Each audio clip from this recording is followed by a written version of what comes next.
O assassinato brutal de uma das maiores empresas de plano de saúde dos Estados Unidos aconteceu no ano de 2024 e chocou todo mundo. O CEO Brian Thompson foi brutalmente assassinado em frente ao Hotel Hilton em New York City, Manhattan. Através de filmagens de câmera de segurança do lado de fora do hotel, foi identificado um homem vestindo um casaco de inverno, um gorro e uma máscara médica. E graças a essas filmagens, os investigadores conseguiram identificar e acusar formalmente Luigi Mangione, de 26 anos, como o atirador responsável do caso. Mas antes da gente se aprofundar nesse caso que está repercutindo demais nos Estados Unidos, a imprensa vem acompanhando dia a dia todo o julgamento e as questões com o Luigi. Meu nome é Alan Strain, sou pesquisador criminal aqui do canal e o Lordello me passou a função de passar para vocês todos os crimes internacionais de qualquer lugar do mundo que acontecer. Então sejam bem-vindos a mais um Na Cena do Crime, Crimes Internacionais.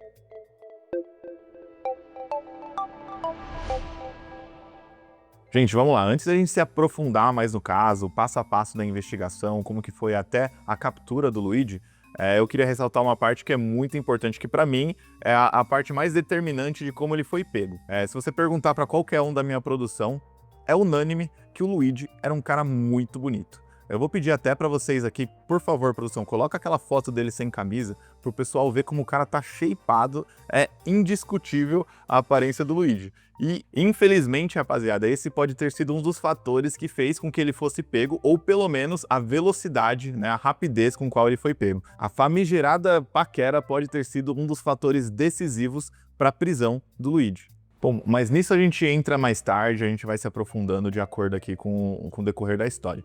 O que eu queria agora, eu queria até que o pessoal da produção colocasse o vídeo do momento do assassinato, tá? Se você não tá a par, é bem chocante. O que acontece aqui eu vou ver junto com vocês e a gente vai até já comentando a respeito. Aqui você pode ver claramente que o Luigi, né, posteriormente identificado como Luigi, ele tava assim aguardando o Brian Thompson em um momento perfeito para que ele passasse na frente dele.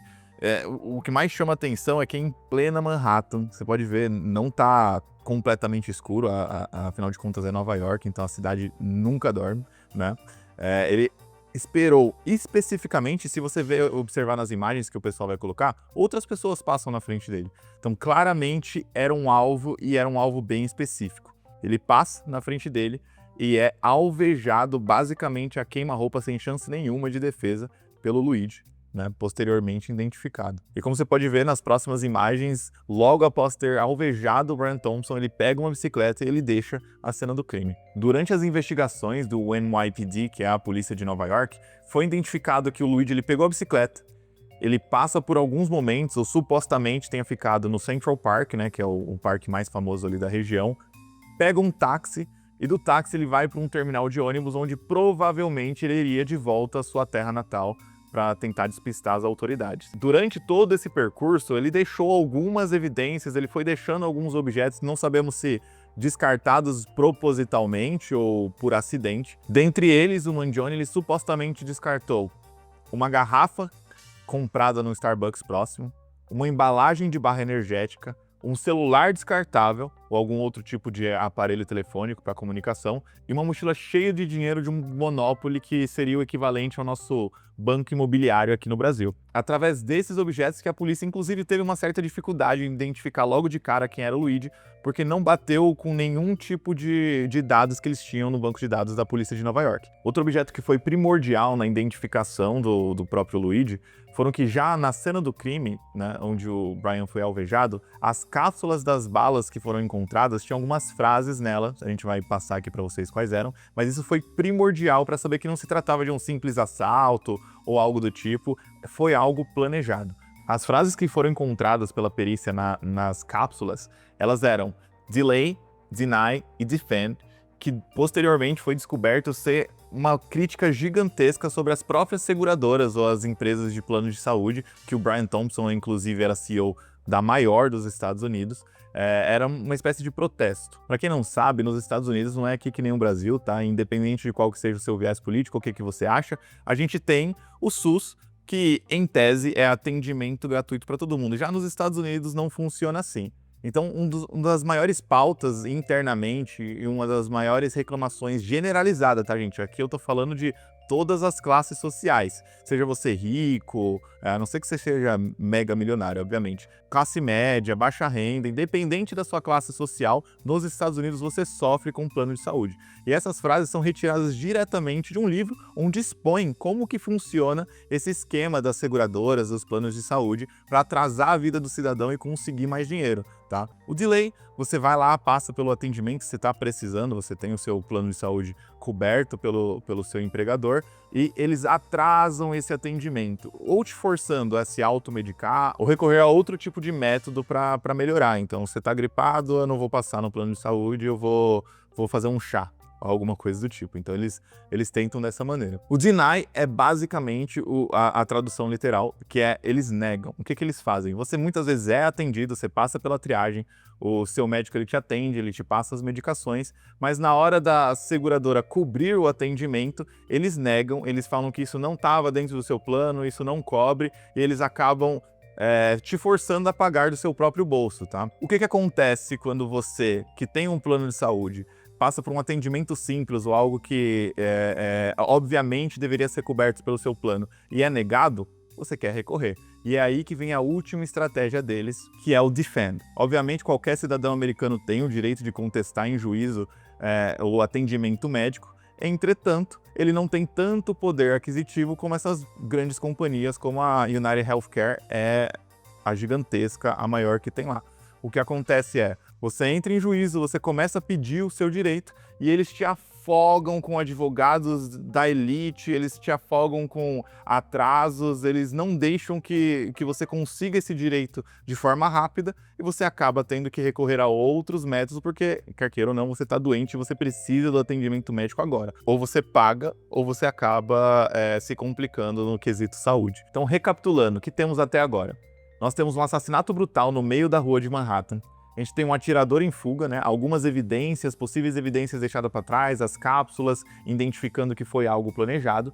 E o que se faz agora nos Estados Unidos? Começa o tradicional manhunt, que é basicamente a caçada ao assassino. E aí que a gente volta para aquilo que eu mencionei. Lembra da parte do flerte, que eu atrelei como se fosse o possível maior motivo para a identificação do Luigi? O que aconteceu a NYPD ela começou uma investigação em massa, tá? Então foi muitas investigações, análise de câmeras de segurança do local do crime, possíveis lugares que ele estivesse hospedado, e através dessa investigação que eles chegaram à imagem que eu comentei com vocês. O que supostamente aconteceu é que nesse albergue que o Luigi se hospedou com antecedência, lembrando que o crime ele foi planejado, então, enquanto ele estava lá estudando o local do crime, ou como ele iria executar, ou se até mesmo tivesse a coragem de realmente chegar nos finalmente, ele sempre circulava com uma máscara, dessas máscaras que se popularizaram muito pós-Covid, né? Ele nunca tirava, tá? Em hipótese alguma, isso já foi relatado, já foi comprovado.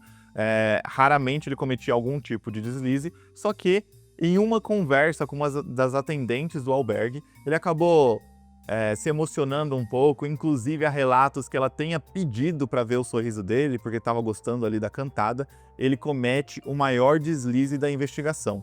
Ele abaixa a máscara, ele mostra o sorriso, ali durante o flerte com a atendente, e nessa imagem, através dessa imagem que começaram a circular em todas as redes de jornais dos Estados Unidos, não sei se vocês sabem como funciona, mas estoura alguma coisa, em todos os canais, independente de viés, independente de horário, consome mesmo a mídia. Então, através dessa imagem que foi veiculada em massa por todos os jornais, por todas as redes sociais dos Estados Unidos, pedindo a identificação de quem seria aquele assassino. E foi aí que a gente chegou no ápice da investigação, que é a identificação definitiva do Luigi como principal suspeito. Mas não tem como a gente continuar e falar como que foi a apreensão do suspeito, como eles chegaram no Luigi, sem discutir o quanto repercutiu nos Estados Unidos ali, principalmente na mídia interna deles, esse caso. Não é normal, tá, gente? A lógica é, um assassinato brutal acontece no meio de Nova York. A vítima teria destaque, a solidariedade com a família da vítima, é por esse caminho que tradicionalmente nós vamos. Mas não foi o que aconteceu nesse caso em específico com o Luigi, tá? A revolta interna dos Estados Unidos é tão grande quanto a situação de saúde no país, que o Luigi basicamente virou um herói. É exatamente isso que você ouviu, tá? Não tô exagerando nem um pouco, inclusive a gente vai colocar algumas imagens de murais feitos homenageando ele. Tá? O quanto a população, inclusive, se movimentou para não denunciar, para não ajudar a identificar quem seria o suspeito. Tá? Então nós temos ali um CEO de uma empresa gigantesca, quer você acredite que ele tenha culpa ou não da situação de saúde interna, mas ele foi morto. Ele é pai, tinha alguns filhos, e a revolta não foi em prol da morte do Brian Thompson, que descansa em paz. A revolta, na verdade, foi em prol, em defesa do Luigi por ter assassinado quem era o CEO da maior empresa de plano de saúde nos Estados Unidos. E muita gente atrela uma responsabilidade indireta por conta da precariedade do sistema de saúde deles, e acabam que, se ele é o CEO, se ele comanda aquela empresa e muitos atendimentos de saúde são negados a essas pessoas, ele tem uma espécie de responsabilidade, mesmo que seja indireta. Então, a realidade é que ninguém se importou com a morte dele. Agora ficou muito bem explicado qual que foi a revolta e o absurdo que foi o pessoal não ter nem se importado com a morte do CEO, vamos voltar agora para a captura do Luigi. É de se imaginar que, por conta do apoio popular, ele não seria identificado, não teriam nenhum tipo de informação que levasse à prisão do suspeito. Mas o que aconteceu foi, o NYPD colocou uma espécie de recompensa, se eu não me engano, eram $60 mil, para qualquer tipo de informação que ajudasse na prisão do Luigi. E foi aí então que, em 9 de dezembro de 2024, em um McDonald's da Pensilvânia, a NYPD recebe uma ligação com uma dica de um suspeito agindo de forma estranha no fundo do restaurante. Após receber essa dica, essa ligação, a polícia vai até esse McDonald's na Pensilvânia, e é isso que vocês têm que entender, tá? O crime ocorreu em Manhattan, em New York, tá? Ele não aconteceu na Pensilvânia. Então não há nem embasamento ou jurisdição para a polícia ir no McDonald's já achando que seria o possível suspeito do assassinato em Manhattan. Ao chegar no McDonald's, a polícia aborda o suspeito e, através da linguagem corporal dele, o nervosismo, existe algo chamado nos Estados Unidos que é probable cause, né? Que é basicamente, eu preciso de um motivo plausível para conseguir te investigar ou te abordar de alguma maneira. De acordo com os relatos de algumas testemunhas e da própria polícia que fez a prisão no momento, ele se encaixava nesses parâmetros, e foi aí que eles pediram inicialmente a identificação. Mas até para entregar a identificação, o Luigi estava trêmulo, ele não estava conseguindo raciocinar muito bem. Foi aí que a polícia da Pensilvânia ficou muito suspeita e pediu para ver o conteúdo da mochila dele, o que ele estava portando, e pedir explicações do que ele estava fazendo ali. Dentro da mochila que o Mangione estava portando, eles encontraram uma arma não rastreável, a chamada Ghost Gun, tá? Que tradicionalmente são armas impressas através da impressora 3D. Eles encontraram um caderno onde continha um manifesto de 3 páginas e uma variedade de outros documentos com a foto do Luigi indicando ser documentos falsos. O que continha nesse manifesto que a polícia da Pensilvânia encontrou com o Luigi, tá? Eu vou ler aqui diretamente para vocês, já traduzido, para a gente entender mais ou menos qual que era a mentalidade dele e o motivo por trás desse assassinato. Para economizar uma investigação longa, afirmo claramente que eu não estava trabalhando com ninguém. Isso foi algo bem trivial. O caderno espiral, se encontrado, tem algumas anotações e listas de afazeres que iluminam o cerne disso. Minha tecnologia está bem segura porque trabalho em engenharia, então provavelmente não há muita informação por lá. Peço desculpas por qualquer sofrimento ou trauma, mas tinha que ser feito. Francamente, esses parasitas simplesmente mereciam isso. Lembrete, os Estados Unidos têm o sistema de saúde mais caro do mundo, mas estamos classificados em torno do 42º lugar em expectativa de vida. A United é a maior empresa dos Estados Unidos por capitalização de mercado, atrás apenas da Apple, Google e Walmart. Ela cresceu e cresceu, mas e nossa expectativa de vida? Cresceu? Não. A realidade é que esses, e aí vem uma palavra que eles não conseguiram traduzir ou não conseguiram identificar, simplesmente ficaram poderosos demais e continuam a abusar do nosso país em busca de enormes lucros, porque o público americano permitiu que eles saíssem impunes. Obviamente, o problema é mais complexo, mas não tenho espaço e, francamente, não pretendo ser a pessoa mais qualificada para expor o argumento completo, mas muitos iluminaram os exemplos de corrupção e ganância. Rosenthal, há décadas atrás, e o problema simplesmente permaneceu. Não é uma questão de conscientização nesse ponto, mas claramente são jogos de poder em ação.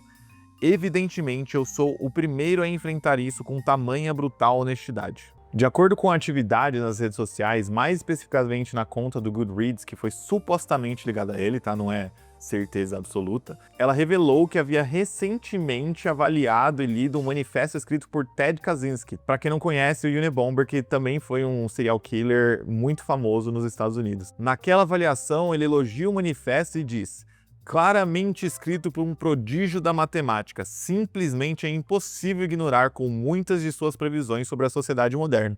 Acabaram se concretizando. O New York Times revela que, nesse caderno espiral que foi encontrado durante a abordagem e apreensão do Luigi, também tinha o que é provavelmente ou possivelmente o planejamento do dia do atentado, tá? E dentro desse caderno continham algumas anotações que indicavam que ele chegou a cogitar utilizar uma bomba, só que ele não queria que inocentes fossem feridos durante o ataque, então ele descartou essa possibilidade, algo que reforça ainda mais a empatia do público a ele, trazendo essa visão de anti-herói. Nessas anotações também indicava que Luigi achava até de certa forma poético o dia do atentado ocorrer durante uma reunião da contabilidade da empresa, né, da United Healthcare, onde provavelmente era discutido a lucratividade do negócio, o quão bem eles iam, qual seria a projeção de lucros para a empresa para o próximo ano. E ele achava que nada mais satisfatório que o assassinato acontecer justamente nesse dia, pois ele obviamente estava tentando fazer um ponto ali sobre a lucratividade predatória das empresas. Após a apreensão e prisão preliminar de Luigi, ele foi conduzido para a primeira audiência. Enquanto ele era conduzido para o tribunal pelos oficiais, ele teve um tipo de surto. A gente não conseguiu entender 100% o que ele disse, especificamente no começo, mas ele parece ter dito o seguinte: isso está completamente fora da realidade. E é um insulto à inteligência do povo americano e à sua experiência de vida. Nessa audiência, o Mangione ele teve a sua fiança negada, o que significava que ele ia permanecer na prisão do condado de Blair enquanto ele aguardava a extradição para a cidade de Nova York. Um fato interessante é que todo mundo imaginava que o advogado do Luigi ele fosse tentar atrasar um pouco as investigações, ou pelo menos atrasar o dia do julgamento, utilizando o fator de extradição, porque ele foi apreendido na Pensilvânia. O crime ocorreu em Nova York. O que acontece é, caso o acusado diga que ele tem que ser julgado no estado ou na cidade que ele foi apreendido, para a promotoria que está acusando ele em Nova York conseguir essa extradição, ela precisa que o governador de Nova York mande uma carta para o governador da Pensilvânia solicitando que ele seja extraditado de volta. Caso o governador da Pensilvânia não veja problema nisso, e obviamente nesse caso não teria, aí sim é feita a extradição para a cidade de Nova York. Depois da extradição concluída e agendado o pre-trial do Luigi, que ocorreu no dia 21 de fevereiro, onde ele foi ouvido ali, onde algumas testemunhas aparecem de forma preliminar, onde ele fala as versões do fato dele, é basicamente isso, o nome remete, é um pré-julgamento. Luigi ele continua aguardando o dia do julgamento, que ainda não tem data marcada, inclusive ele está na mesma prisão que o P. Diddy, tá? E se você tiver curiosidade, estiver gostando desse quadro novo, a gente fez um vídeo aqui, a gente vai deixar um card, caso você queira revisar o caso ou algum detalhe que você ainda não conhecia. E uma última polêmica aqui pra gente jogar. No dia desse pré-julgamento, o Luigi ele foi trajado com um colete e uma veste, um suéter verde por debaixo desse colete, basicamente remetendo ao personagem do Super Mario Bros, o Luigi, onde ele tem sido comparado e as pessoas têm feito todas essas artes e manifestações simbolizando e pedindo a liberdade do Luigi. Inclusive, já no dia do pre-trial, uma multidão se reuniu na frente do tribunal pedindo a liberdade dele, então isso ainda vai repercutir muito. Muitas reviravoltas vão ter, talvez tenham até dificuldade de encontrar algumas testemunhas, então a gente vai ter que aguardar para ver o que a procuradoria vai vir com provas para tentar realmente incriminar e prender o Luigi. É um detalhe muito importante que, por mais que tenham evidências e a gente tenha câmeras que possam colocar o Luigi no dia do crime, no local do crime, nos Estados Unidos, quando você vai a júri popular, a maioria dos votos decidem. Eles podem muito bem decidir que as intenções dele justificam o ato, é muito difícil, mas pode acontecer. Então existe sim a possibilidade dele ser inocentado por júri popular. Já aconteceu em alguns casos grandes dos Estados Unidos, o caso do O.J. Simpson é um desses, então vamos aguardar e vamos ver o que vai acontecer nisso. Bom, pessoal, como eu disse no começo do vídeo, o quadro é novo, o Lordello me passou essa missão, então a gente está precisando de pauta. Se vocês tiverem alguma indicação de caso, deixa aqui no comentário pra gente, a gente vai pesquisar, a gente vai fazer. Pode ser casos relevantes agora da atualidade, pode ser casos que já aconteceram de outros países. A gente está ansioso para fazer essa pesquisa e trazer para vocês o máximo de detalhes que a gente conseguir. Então, se você gostou e quer que o projeto continue, se inscreve no canal, ativa o sininho da notificação, dá o like, por favor, que isso ajuda muito, e até o próximo episódio.